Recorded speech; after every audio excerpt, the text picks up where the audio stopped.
But now it's on to our next panel, which dives into one of the most perhaps pressing topics of our time, the privacy paradox, balancing innovation and security in spatial computing and XR. I think as I'm speaking, the panelists can also already come to the stage. Very good.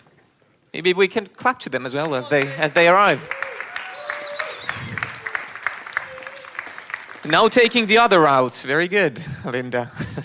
So as technology continues to advance, the challenge of safeguarding personal data while fostering innovation becomes even more critical. This panel will explore the complex dynamics of privacy in spatial computing and XR, examining the current landscape, potential risks, and innovative solutions to protect users. Moderating this discussion is Dace Campbell, an architect and thought leader specializing in XR technology, driving sustainability and innovation in the built environment with award-winning expertise. We have 3 panelists joining us. First up is Alina Kadlubsky, who is the managing director of OpenAR Cloud Europe, and a leader in the XR for Human Project's interoperability work package, specializing in spatial computing and XR research, with a focus on creating a human-centered digital future.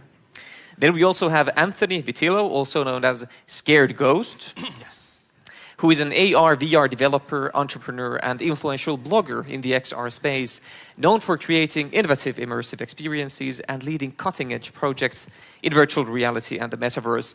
And finally, we also have Linda Ricky Jacobs, who does not need an introduction at this point. So hey, let's give it up for these guys one more time and let's enjoy the panel. Well, thank you, and thanks everybody for sticking around for the second last panel, or the second last session, I should say, here today at MatchXR. As was mentioned, we're going to be talking about privacy, information security, and ethics in the metaverse. And I am just absolutely thrilled to have these expert panelists here today. I'll be asking them a few questions. They've seen some of them, they haven't seen some of them. This is actually, believe it or not, our first time, all 4 of us in the same room at the same time. As much as we really tried to get a prep session, here it is in real time. We're going to be prepping while we go.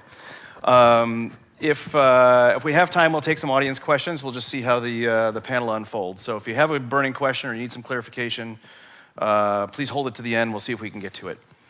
So to begin, I know we had some brief introductions, but maybe just a little bit more of an expanded introduction from each of you, and why you're here or why this topic. And I guess I'll just go first very, very briefly. I have my own consultancy in XR focused on the AEC industry primarily. And I also, and I believe Dr. Tom Furness mentioned this in the last session, I'm also on the Virtual World Society Board of Directors. So there, of course, we have a sharp focus on ethics and ethical use of the technology. So with that, let's just go in order, right to left for the audience. Alina, Antony, and Linda, just tell us a little bit about yourself and why are you here today to talk about this topic? Yeah, I'm here. I'm also one of the co-founding members of XR Europe. Besides being active in various communities and in standards bodies and ensuring that we create a better future for the benefit of all, and also learn from the mistakes that we made in the Web 2 era, and ensure that we create a better future. So this is my most key goal moving forward. Excellent. And why I'm here. Yeah. Well, they already had a great introduction of me, so working in XR since 10 years with different roles. They say I can be a technical guy when I develop, but I'm more open on the human side when I write my blog articles and interact with the community.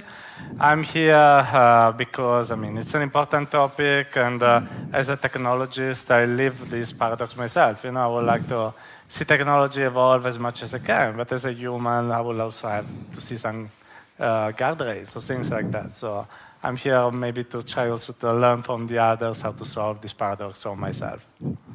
Excellent. And I don't know how many people here, I just spoke. I'm Linda Ritchie-Jacobs. It's nice to be here. I'm also the vice chair of the Virtual World Society, and professionally, I've been doing business strategy consulting in emerging tech for 30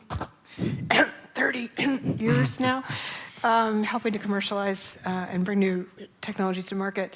The reason I'm here is because I have this paradox myself. I love the space. I love the promise. I love the connections of immersive tech. I'm also definitely worried about the loss of privacy and the amount of data it needs to work. Excellent, excellent. All right, well, let's get going, and let's start where you just left off, Linda. I know, I kind of did that already. Yeah. I mean, the title of our panel, The Privacy Paradox. Yeah. Tell us more about that. What is the paradox? What does it mean to you? Well, the thing is, the amount of data that both the devices can gather and that artificial intelligence needs to actually work properly and seamlessly, which is what we all want it to do, is directly inversely proportionate to how much privacy you have and how much personal information you give up. And I think that is something we should be talking about, and most people don't read the T's and C's, and most people don't think about it. But the amount of personally identifiable information from gaze, biometric data, all the things that the headsets can gather, as well as just computing in general, we increasingly are open for, I hate to say this word, but manipulation, because they will know everything about us, and we'll be able to make sure that we respond in the way, get us to where we think it sounds awful, but people or whoever want us to go. And that is the paradox for me, because you want it to work, and you want it to be seamless, and you love the promise, but at the same time you have to be mindful of the impact. Yeah, so in a lot of ways, I mean, the very things that make XR meaningful and useful and desirable are the exact same things we're most protective of, our very, very personal data and behaviors. There was a really interesting podcast that Kent Bai did a couple years ago, actually, about the paradox in terms of the amount of data that can be gathered from the headsets, the gaze. Where you look is really indicative of what you're thinking a lot of times. There's the gait data that can be gathered from motion. There's all sorts of, now there's all those things can be applied to good things too. It's not that they're all bad. And right now, as far as I know, the headsets they have the capacity to gather that data, but they don't actually do it because they are being stopped and they don't quite know what to do with that information yet. But the opportunity to do that is there. And there is, if you at all are interested, I would Google that episode and listen to it, because it's really interesting to talk about what kind of information can be gathered from these minute bits of personal data that are then personally identifiable back to you. And Antony and Alina, any thoughts to add? By all means, please do. I mean, technology has always been a double-edged sword, but I think also the paradox is also taking this into the spatial and combining digital in the physical world. It also enhances new potential risks that emerge. And so also when it comes to future policy making, ensuring that for any legislators that they are aware of the potential new risks that could emerge, that are future risks. So how can we also then set policies and guidelines now and prep for the future accordingly, and ensure, especially when you are in this context-based technologies, different context-based scenarios, for instance, public and private spaces, and these enhance new risks that have not occurred yet, and ensuring that policymakers and legislators are aware of these things. Sure. And and we'll get into policies and risks here as the conversation goes on. So I want to at least put a pin in that just for a moment. But you're right. I mean, and finding the right balance and not having underreach or overreach is going to be the challenge, I think. And to add what Linda said, I mean, there's a really good Stanford paper from last year that actually occurred that in less than 3 seconds, the data gathered from the hardware could also pinch to the user itself. So I think being aware of these things is really important. Well, I want to move us to a question that I know when we were initially trying to think about how we wanted this panel to go, it seemed like it was a topic that all three of you really wanted to chew on. All of you wanted to get into is kind of the global privacy challenge. Obviously, Europe is on the global stage is a fantastic leader in data privacy, and in the Americas and in Asia, it's thought of as the gold standard in many ways. But we've got tech that exists on a very personal level, is adopted in a region, but often adopted by users interacting with a global corporation, or data that doesn't necessarily sit or reside inherently in one specific country or even one specific continent. Mm-hmm. So let's talk about that, and maybe Antony, you can kind of lead us off here. What does it mean to you that we're kind of operating across multiple geographies when we're having this sort of singular, personal, or sometimes a social experience in XR? Well, that's let's say a very complicated topic for various reasons. One is the different perception of privacy of the people in different parts of the world. Then there is the regulation, and then there is also when an application is original from one place and used by other places. I mean, we've seen the conflict, for instance, now with TikTok, ByteDance, that is Chinese-based, and US that say that this is used to, for instance, take the data from American users and also try to influence the American society from China. Now there is also, if you think the debate about AI is set between Europe and the US, with now Meta blocking the AI features and also Apple doing the same in Europe because they claim that it's difficult for them to understand the regulations, the entity to speak with, etc. So there is lots of problems about how to do, let's say, this interaction cross borders. And also I will say that, I mean, I can talk about my perception as a European, I'm Italian to be exact. I see that, as you say, in Europe we have a lot of attention about these themes. We have the GDPR, we have the AI Act, with the good and the bad they take, because sometimes, for instance, if you're a small company, that can be a problem to comply with all these regulations, but it's, let's say, done for a greater good of preserving our privacy. From my perception, then maybe a US person can tell better, but I see that in US there is more debate about having, for instance, more innovation about this, or maybe slightly more sacrificing the privacy but keeping on the innovation going. I've read if I remember well, was even Andreessen Horowitz proposing that all the data of Americans could be given to startups so they could innovate. I mean, that's a bit extreme also for Americans, but he brought it for real. I was like, okay, wow.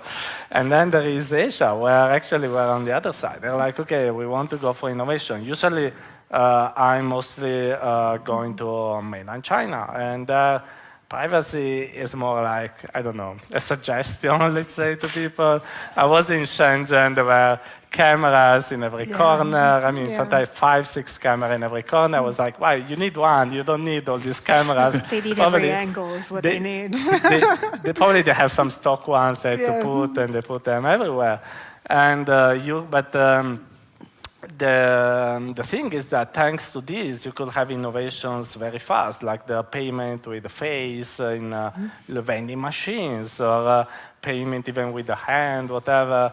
So I see a friend of mine taking a beverage on vending machine, smiling and get it. I try to smile in front of my vending machine in Italy, but unless I punch it, I see I can have no drink for it. So that's... And when I speak with my friends there, they say basically they don't care. They say I'm not doing anything bad. So if they collect me my data to give me a service, to give innovation, okay, that's not a problem. If you say this to me, I'm like, no, wait, my face is mine. It's biometric data is immutable. You can change your password. You can't change your face. Yeah. Well, maybe you can, bit, but it's a bit expensive and a bit painful, but that's a topic for another panel. So sorry for the little talking a bit too much, but what I'm saying is that there is little different perceptions also, which is not easy to take in account when you are from a country, you see other people from other countries. Yeah, it's interesting. I mean, because you're touching on informed consent, and there's this implication that if the using public is informed and they give consent based on information, then all is okay. But clearly, that consent is culturally driven. And what's acceptable in one country or in one continent or one region is not acceptable in another. Linda, you and I, we had some conversations about this too. So many thoughts on American privacy.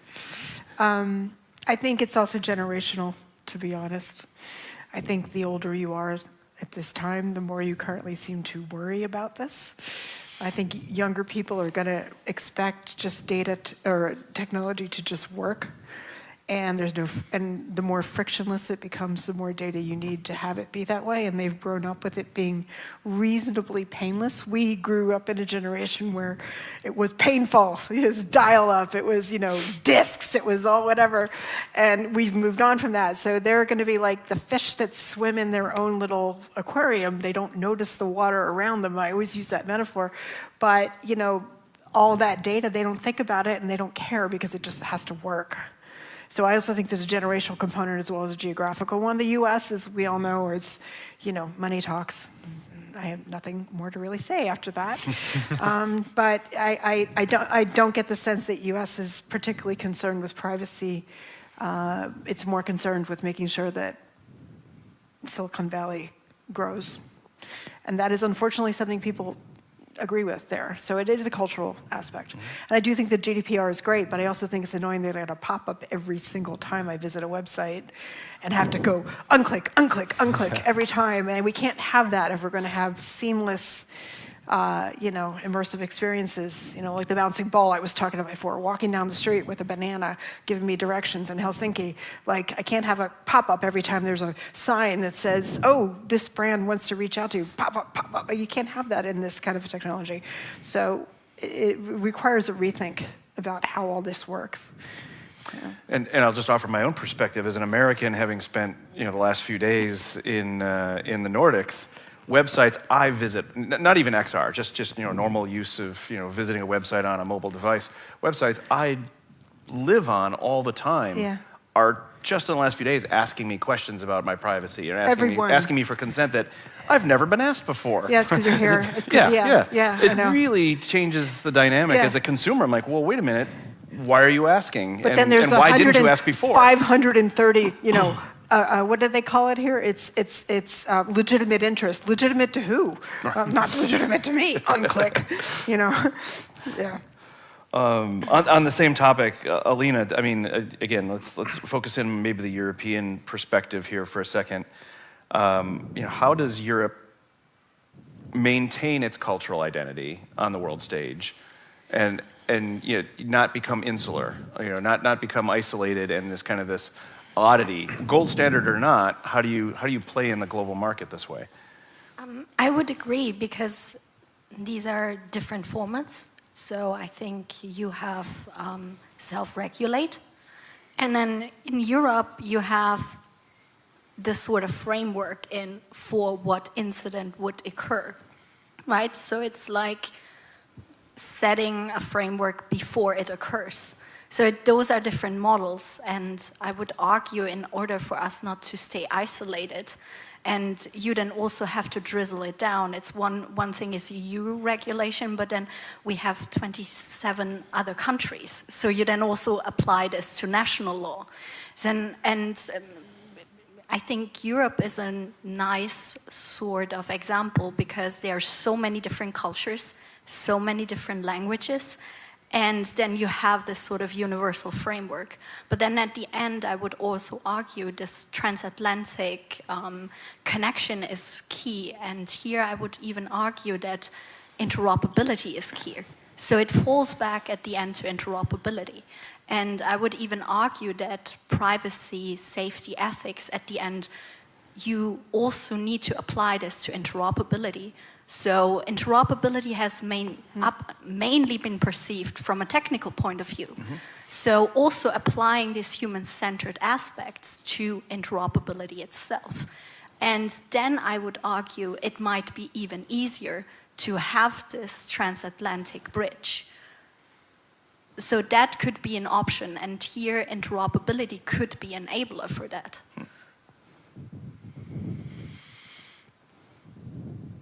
So I want to. I don't know if that answered your question. No, it did. It did. I'm trying to think. But I argued with another question, more or less. Moderator, Alina. Yeah. You want this seat? I'm thinking then, just in terms of practical boundaries, and I guess maybe I'm looking at you, Antony, here for a second. Mm-hmm. Where should the boundaries be set, practically speaking, especially acknowledging there's this sort of cultural divide, whether it's transatlantic or go head eastward to Asia. Where are the practical boundaries? Where are the limits that you set? Well, that's a very big question, let's say. Luckily, I'm not a very good answer, maybe. But I tried to think about it various times, and also in the occasion of this panel. But I remember also speaking about questions like this with other people that are more expert than me about privacy. I mean, apart from her, but also I was speaking a few months ago with Kavya from XRSI that, as you know, cares about privacy and safety in VR, etc. And it's very complicated exactly for what you said about the perception of everyone and the paradox you're talking about. So about I as a technologist, I would like to have the data that I want to do whatever I want. I mean, I'm talking about XR. Recently, there was this debate about the pass-through, for instance, of the headset. Should developers have access to the pass-through, what the cameras of the headset see in VR? The answer is yes, but keep going. My answer was yes. I pushed as much as I could online so that was possible. But at the same time, I understand the concern because you don't know what the developer is doing. I think that at the end of the day, the only thing I can think is that should be the user choosing what he wants to share. So he or she should be given the information about what the application wants to do.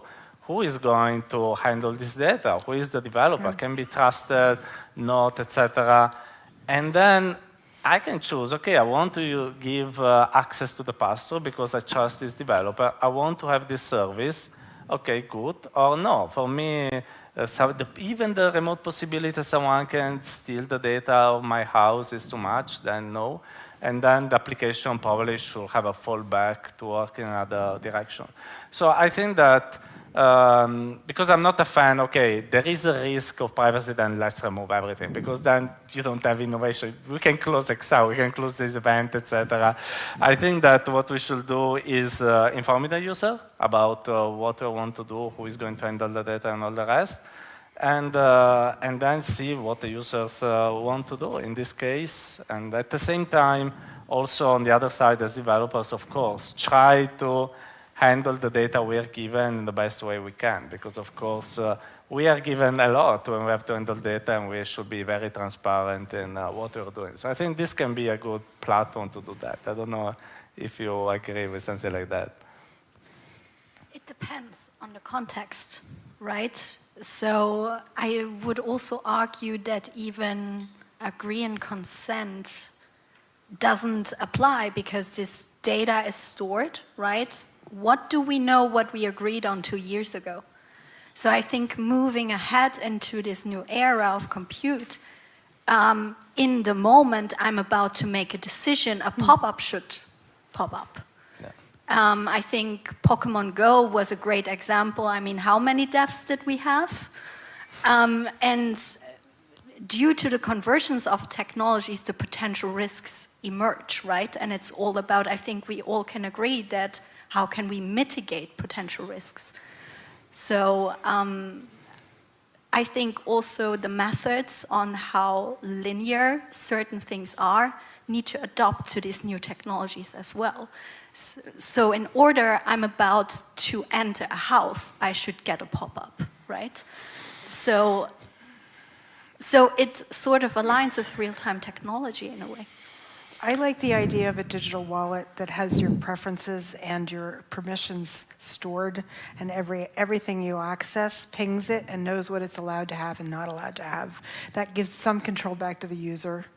It doesn't answer the question of what to do on a country and geography basis per se, but that's one method. And I agree with you about interoperability because it needs to work everywhere, kind of a thing. That's just one solution. I'm thinking as we're talking about the augmented reality, you're walking down the street, the facial recognition is capturing the people you walk by, and it knows that that person is actually is next to a methadone clinic or something, and it's revealing information about that person that person didn't necessarily want anybody to know about. Like, there's a lot of levels of privacy that are going on here, and augmented reality, particularly since it's out of the house, also brings an awful lot of these issues with it, because it's scanning the exterior and it knows exactly what it's identifying using that machine learning and image recognition I was talking about before to identify it all. But I haven't heard of any one solution because it's a very complex problem. The one that like I said, I like the best, at least now, is the wallet that has my permission, so that you don't have to answer every single time you do something. And there's too many choices, and you just run through them anyway. And again, who's hosting the data? And where is it being hosted? And how do I know they're going to handle it reputably? And how do they know that if I'm examining an alternate personality, maybe in VR, that they aren't gathering this data and coming up with summaries and infers, things about me that I may not want anybody to know about yet? And then the data's out there. And then who has access to the data? What if they go out of business? Who do they sell it to? We all know that's happening with the DNA now getting sold. So there's so many layers of privacy that we're talking about here, not just usage, but also, ones that aren't active, like you're just walking down the street. Anyway, that was me on a rant a bit. No. There you go. I want to open up another dimension to this conversation, because I think implicit in what we've been discussing is the context that it's a public metaverse, it's a social metaverse, it's meant for the consumer, and these are kind of the lens that I think kind of default we're looking through here. But there's an industrial metaverse. There are employers and employees. There are union employees, union labor that have very strict privacy standards.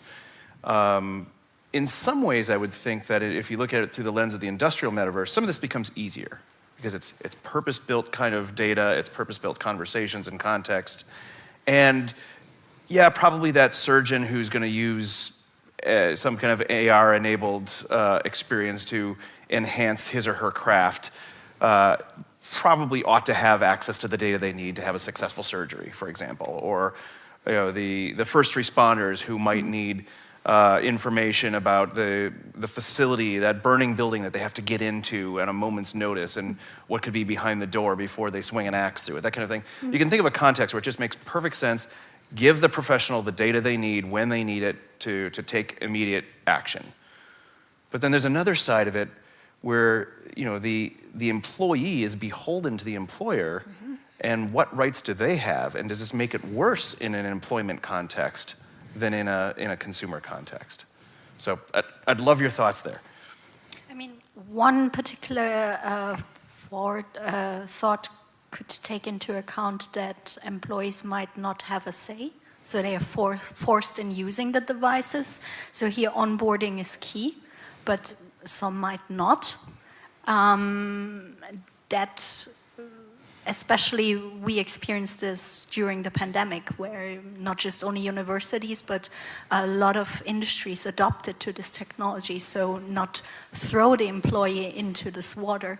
And then also from a physical perspective, there are a lot of people who can't even have the best experience due to physical limitations.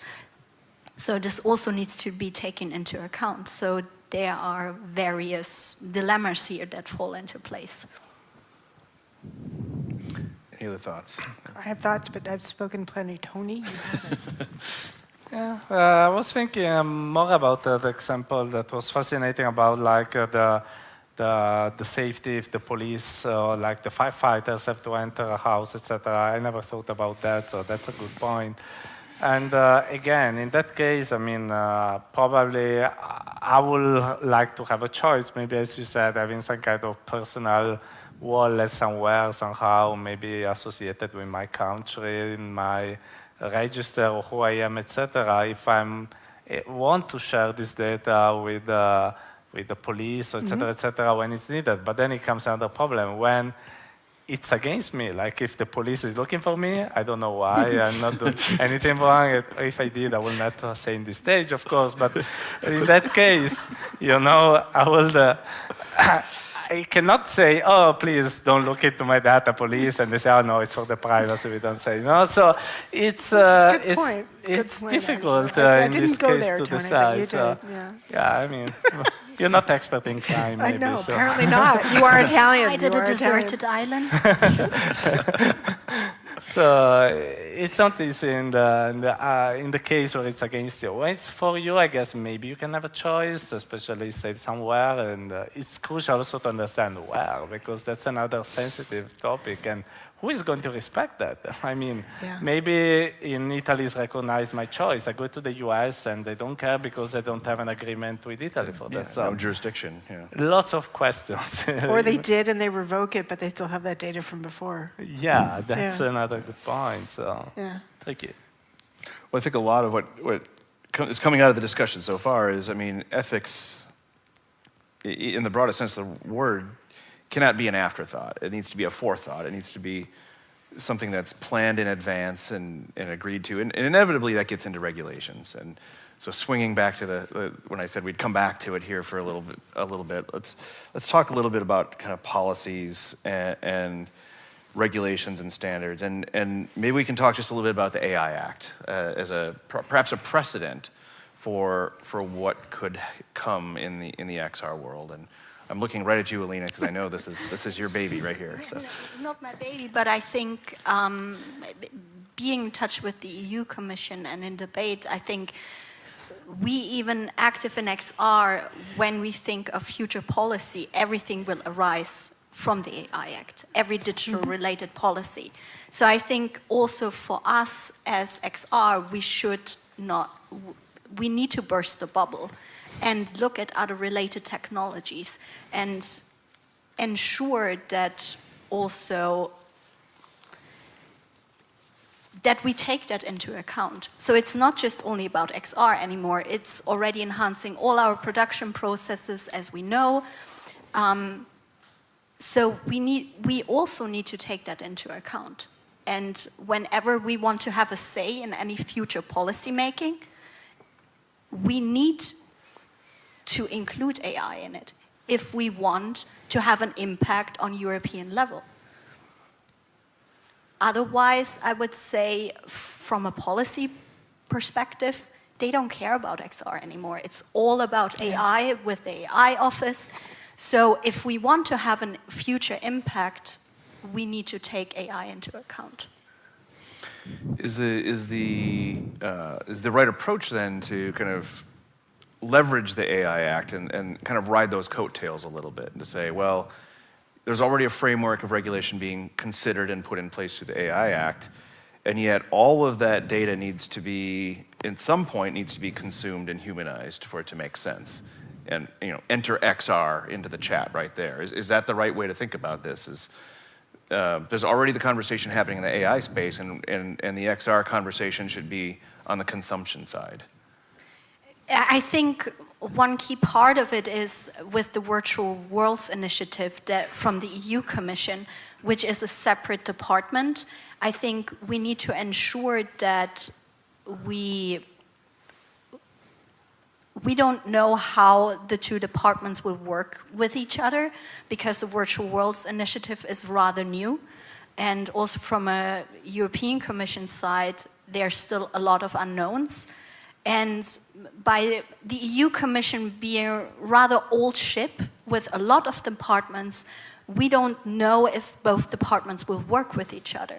So we earlier this year wrote a concerning paper to the EU Commission that we are rather concerned that we, in a couple of years, talk about a separate Virtual Worlds Act, which is not linked with the AI Act, especially due to production processes already being enhanced by AI. So I would rather have a direct link here and a direct link to the AI Act due to also other real-time data, biometric data, and these things. So those are concerns. I think those are going to be future topics while the EU Commission still navigates the ship of the Virtual Worlds initiative. We don't know yet. And I think this is also, there are still a lot of unknowns for people who are in Europe with both departments and how they will interact with each other. But I think it's important that we build the bridge. Yeah, it does seem like it makes sense to think about that in advance and get those otherwise disparate parties connected. Especially with future calls from Horizon Europe for next year, especially when it comes to virtual worlds, AI is a key topic in these future calls. Yeah. So how do we build this bridge? I don't have an answer, but I think there needs to be an interconnection between both departments. Sure. Okay, well, I want to steer us towards one more question before we either perhaps open it up or bring the conversation to a close. And we've hinted at this, but we haven't kind of explicitly taken on the topic, and that's the topic of risks and mitigations, or risks and safeguards against those risks. Can we enumerate in short order what the real risks are here and I'll start by example, I guess. I mean, if through an XR experience, maybe it's mixed reality, augmented reality experience in public, I could either as a user choose to, or even not by choice, be fed information that obscures my physical environment, something I don't want to see or something somebody else doesn't want me to see. Or I could be presented with misinformation. I could be presented with unregulated or uninvited content. Those are risks that immediately come to mind for me, but give us more examples, I guess. So tangible examples. What's at risk for the user here? Can I maybe say something which is not even my idea? It's, there is Louise Rosenberg that is one of the person that also talks a lot about the risks of manipulation via AI. And he makes a great example of, for instance, using people that are close to you to make you buy stuff. So if an experience gets information about your family or the girl you like or whatever, then when you are in the application, there may appear an avatar that looks like her and speaks like her and say things in the way the applications know that you want to be heard. And then you are like hypnotized by this person and start buying the product because it looks like the girl you like, and so you do whatever for her. Well, it's all fake, So all these applications can be used also for advertisement, that we all know that it's already a problem with some companies in the field, for manipulate people to let you buy stuff or to convince to buy stuff, or can also be used for political things to manipulate the politics, I think the political implications, potential for propaganda and misinformation and pushing people towards the outcome you want them to have. I think we already have a world that is sadly influenced by the techniques of propaganda that Edward Bernays proposed in the early 20th century. And I think, that's just going to continue to be even worse, and we already have so much trouble because of that. So that is my fear, but that's more AI than XR. But I think XR has a powerful part to play in it if you are interacting with something that creates that emotional connection I was talking about in my last presentation. You have an emotional connection with something that in fact is not neutral. And it knows your history, and it knows what you like, and it knows how to communicate with you exactly how to get you where it wants to. Well, and being such a personal medium, it amplifies the experience. Yeah, if you were... This emotional connection that you get from XR compounded with AI driving the interaction and the natural language and all that, and that, it frankly worries me. Yeah, it does. So just real quickly, kind of off the top of your heads, what safeguards, what mitigations could we put in place to counteract this? I think key is education, especially moving forward. Education cross stakeholders. And here, coming back to interoperability, also policymakers needs to put themselves in shoes of developers, creators, and vice versa. Otherwise, it's theory that won't be applied. And really ensuring that every stakeholder is taken into account. I think stronger data laws. Also, actually using anti-monopoly legislation so that you can break up companies that know just a little bit too much sometimes. I think it's going to be hard. Yeah. Yeah. If it was easy, we'd have it solved by now. Yeah. Well, we do need to bring this panel, steer it a little bit towards close. But before we do, I'm wondering if we do have time for maybe one question from the audience. And we've covered a pretty good range of topics here, but certainly we haven't covered it all, and we're just a few people here. So what have we missed? What questions does anybody have out there that they might want to have for these experts? We stumped everybody? We stunned them into silence. This is awesome. So, Tina, you spoke up. Do you have any questions? No? Okay. Well, it's quite all right. We're veering towards the end of the day. We have a hand up. Please.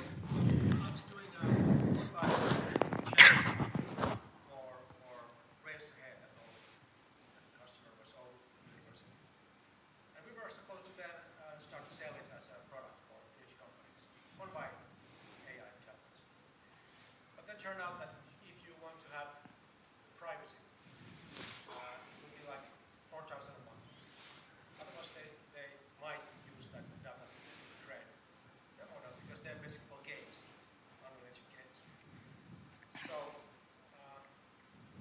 what do you have a price tag which would be good to be a privacy that is suitable for companies? Do you think it's 4,000 a month is hugely overpriced?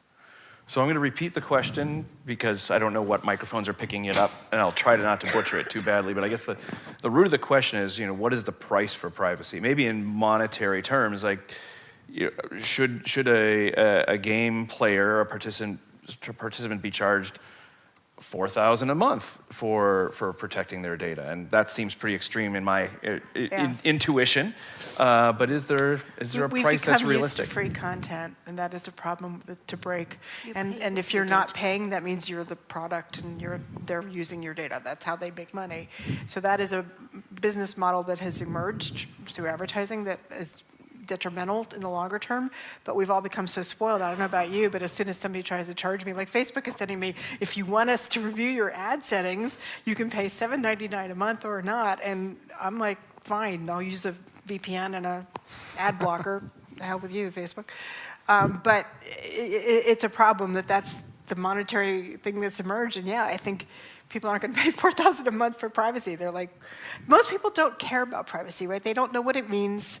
Even people in the tech industry are like, so what? They know what game I play. They don't realize the bigger picture, which is all those data points can be correlated for much deeper insights. And yes, advertising ultimately, and then influencing. So yes, to answer your question, I think $4,000 a month is a lot.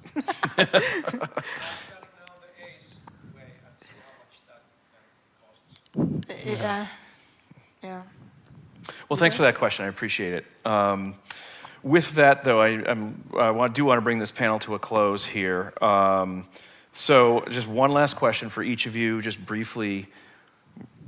Where's the future lie? Do we have any hope? Any closing thoughts that can, maybe lift the conversation back up towards maybe inspiration or optimism? You don't have. I don't want to see that. You can be as pessimistic as you want, Antony. Okay. I will do it. But no, what does the future hold for us, or what should we be doing about this? So you want to start? I'm dark and snarky, so don't ask me. I'm not sure I see a way out of this. That's the truth. I'm sorry. Yay. Well, let's say that what I've seen in the past has not been. It's been that technology has brought a lot of good things, but regarding this, let's say privacy and safety-related things, actually, usually things have gone bad in the past. So I don't know if putting some regulations, etc., is going to help a lot. I agree with her that being informed, especially being educated, if the users were educated, that could be the way we can have a solution to many things, because users can really have a choice, and etc., etc. But also for that, we've seen social media, there's not this education happening. So I don't know who will have the interest of doing this education. So that's what makes me a bit more pessimist about that. So to be sure, for now, we'll not scan the secret corner of my house. So in case the police enters, I know where to hide. Let's put it this way. How about this? Don't put the gadget in your house that tracks everything you do. That would be a good start. The Roomba knows exactly what your house layout is. Your Alexa knows everything you're doing. Like your IoT, I personally, none of that in our house, none. That's the first step. Luddite. There you go. Yeah, go Luddite. That's the way. Alina, any parting thoughts here? For me, I would say there is a glimpse of hope.